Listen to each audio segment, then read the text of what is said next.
سمجھیے، اسلام نام ہے اللہ کے رسول صلی اللہ علیہ وسلم کی باتوں کو فالو کرنے کا. کسی کے نام رکھ لینے سے کوئی مسلمان نہیں ہوتا، چاہے نام زید ہو، عمرو ہو، بکر ہو، چاہے تمہارا نام موسیٰ، عیسیٰ، داؤد اور یعقوب ہو، یا یوسف اور صالح ہو، یا تمہارا نام محمد ہو.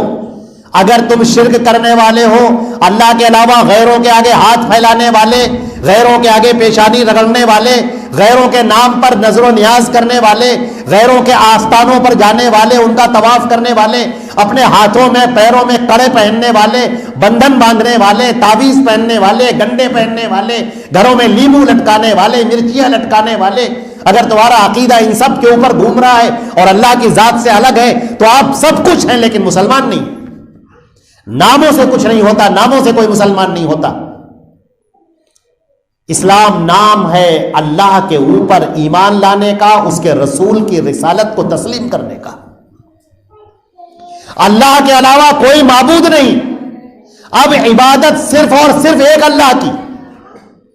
اب ہمارے سجدے، ہمارا رکوع، ہماری نظر و نیاز، ہمارا طواف کرنا، ہمارا مصیبتوں میں آوازیں دینا، پکارنا، وہ صرف ایک اللہ سے. قرآن پاک نے کہا ہے کہ وَلَا تَدْعُوا مَعَ اللَّهِ أَحَدًا، اللہ کے ساتھ کسی کو مت پکارو، آواز مت دو.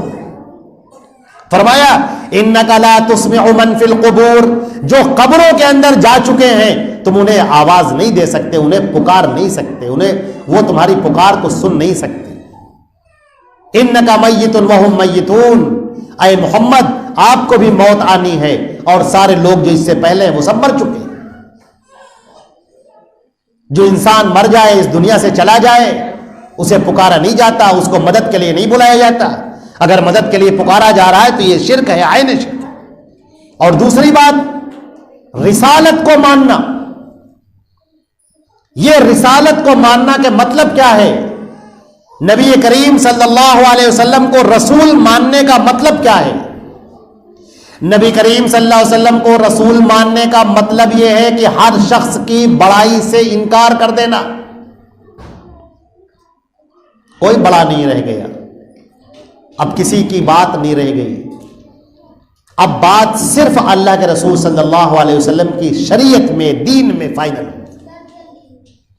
دین کا جہاں تک تعلق ہے، نبی کریم صلی اللہ علیہ وسلم